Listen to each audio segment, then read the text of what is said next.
Expect a reprieve next week as the Energy Department sees a big-time rollback in fuel prices.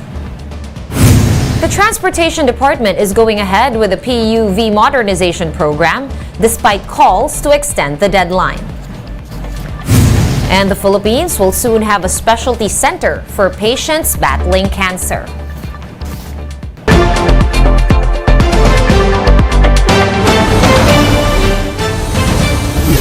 Fast, focused, and fearless. Here's a roundup of stories we're watching now. I'm Sean Yao. The Energy Department is projecting an oil price rollback next week. The agency is seeing up to 2 pesos slashed off the per liter price of gasoline. The price cuts could be more for diesel and kerosene. The Energy Department's Oil Industry Management Bureau Director Rino Abad explained that demand for oil products usually goes down in the first half of the year. Oil price adjustments are typically announced every Monday and are effective the following day. Hindi po tayo magtataas next week. Tayo po ay magkakaroon ng rollback. Malaki po ang relasyon ng mga nangyayari, international factor na direktang nakakapekto sa supply ng oil at demand ng oil, product. Ito is very fluid. Hindi po natin masiguro every week kung tuloy-tuloy yung rollback, tuloy-tuloy ang increase. And the price of liquefied petroleum gas or LPG could be adjusted next month, but it's still too early to tell whether this adjustment is up or down. LPG Marketers Association President Arnel T. told One News that LPG prices could be due for a price correction in March. This week, the price of cooking gas rose by over 11 pesos per kilo or around 123 pesos for an 11-kilogram tank. Our forecast is that it will have a correction. We just don't know because it's too early yet to tell if how much will it's going to move for next month. And the PUV modernization program deadline is coming up, but thousands of jeepney drivers have yet to join in. The details from Gerard de la Peña. Old jeepneys like these will soon be off the roads. There's no more stopping the Department of Transportation from implementing the Public Utility Vehicles Modernization Program this year. Stakeholders have since been busy with dialogues. The LTFRB, transport cooperatives, and other government agencies have been looking for ways to convince jeepney operators to consolidate and put up cooperatives. Hangad lang naman ho talaga ng programa is itataas yung kalidad ng serbisyo po for our passengers, for the riding public, and as well as to uplift po the quality of service that our transport service providers are ought or should give to our commuters. Mang Benny has been a jeepney driver for decades now. For him, it's more comfortable navigating the roads with a modern PUV. It has also done wonders for his earnings. Mang Benny is a director of a cooperative in Quezon City. Malaking kaginawaan. Kasi sa ginawa rin lang naman, aircon kami ngayon, tsaka komportableng gamitin, walang less usok, fix na.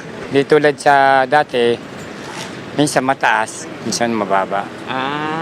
Hindi siya fix na mas lamang ang bumaba kumpara sa mataas. But Freddy, another jeepney driver, is worried. His operator is still on the fence on what to do with his PUV. Balik na naman sa contraction na. Kung tatanggalin talaga, wala na tayong magawa.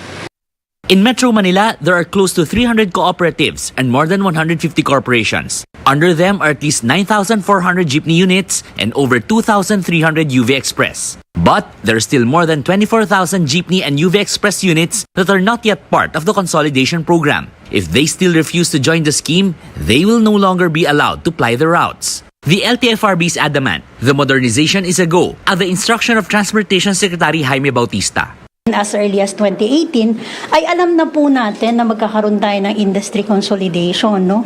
So, the deadline was parang extended, but the reality of the consolidation to happen is there. Parang yun talaga yung magiging direksyon natin. Ngayon yung mga pangamba nila at saka pag-aalinlangan is just prolonging the, hindi naman, parang dinidelay lang nila masyado yung compliance. But at the end of the day, compliance is what we need.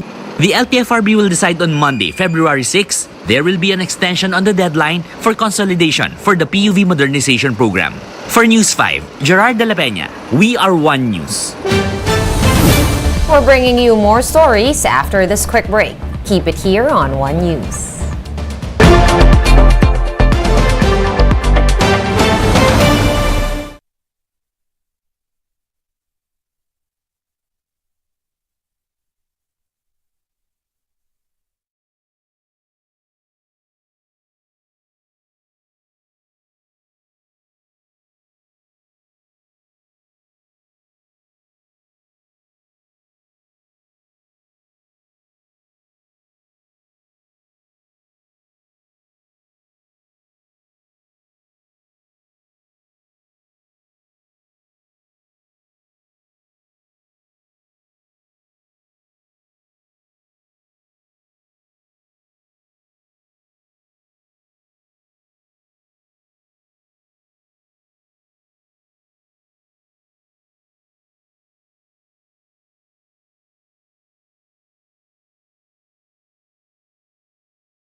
You're still watching One News Now. I'm Sean Yao.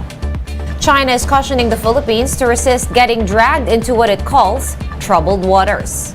This statement comes on the heels of U.S. Defense Secretary Lloyd Austin's visit to Manila. The Chinese embassy says that Washington's military posturing is escalating regional tensions and undermining stability. Beijing is also accusing Austin of advancing an anti-China political agenda, which contradicts the aspiration of countries in the region for peace.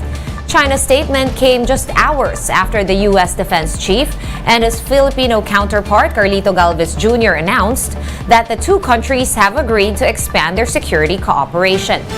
This is through expanding the coverage for the Enhanced Defense Cooperation Agreement, or EDCA. In other news, a 300-bed capacity cancer center is set to rise in the Philippines. The National Economic Development Authority Board has given the green light for the UP Philippine General Hospital's project. Socio-Economic Planning Chief Arsenio Balisacan said the facility will cater to both charity and private patients. Once completed, Balisacan says that it will be one of the biggest cancer centers in Asia. The Cancer Center is the first public-private partnership project under the Marcos administration. The project will upgrade existing PGH capacity of 300 beds plus outpatient care to be integrated in a new dedicated cancer hospital that will modernize UP-PGH's health infrastructure and demonstrate how the country's public health services can be at par with private care in terms of medical quality and support services. Balisacan also clarified that the PGH will not be privatized. To set the record straight, there will be no privatization of PGH services. The government shall own the entire facility, and PGH shall continue to operate as a public hospital. And in sports, the Spanish Sports Association La Liga is honoring local sports bodies who are paying it forward. Marty Bautista with the details. Global Sports Association La Liga honored several sports industries in the Philippines during the Heroes Off the Pitch Gala Night. Heroes Off the Pitch recognizes the efforts of sports groups to uplift the communities in their respective countries. La Liga is the organizer of 2 professional football leagues in Spain. The group believes that sports goes beyond what's happening on the field or on the court. and that athletes have a responsibility to give back to their communities. We wanted to award those projects, those athletes and those organizations that have been working not only this past year but also in the previous years to give back to their communities using not only football but also other sports to educate, to transfer all the values for their communities. 3 projects from the Philippines got awards in the event. For basketball, the PBA, TikTok, and Rain or Shine Elasto painters were recognized for their joint efforts in the making of a basketball court in Daungan 4, Navotas City. The court was turned over to local officials last December. The Philippine Football Federation, Moran Foundation, and MVP Group were also commended for the Liga Escuela project, which paved the way for the establishment of Pinay 5, the women's futsal team who represented the Philippines. They're also at the forefront of efforts to spread futsal across the country by teaching kids the basic of the sport and teachers on how to referee games. As of now, more than 9,700 kids in 300 public schools across 23 cities in the country have been reached by the program. Also in there was the joint project of Gawad Kalinga and the U.S. Embassy called Project Sports Lead Climate Change Awareness Through Soccer. This is an initiative that features the benefits of sports to kids, their families, and the community. It also teaches them proper waste management as well as how to keep the environment clean. For News 5, Marty Bautista, We Are One News. And for more updates, visit News 5, The Philippine Star, and Business World online. Visit our website, onenews.ph, for more in-depth analysis. You can also catch One News on Signal Play. Register for a free account at www.signalplay.com and stream One News Live anytime, anywhere. I am Sean Yao. We are One News. All sides, all the time.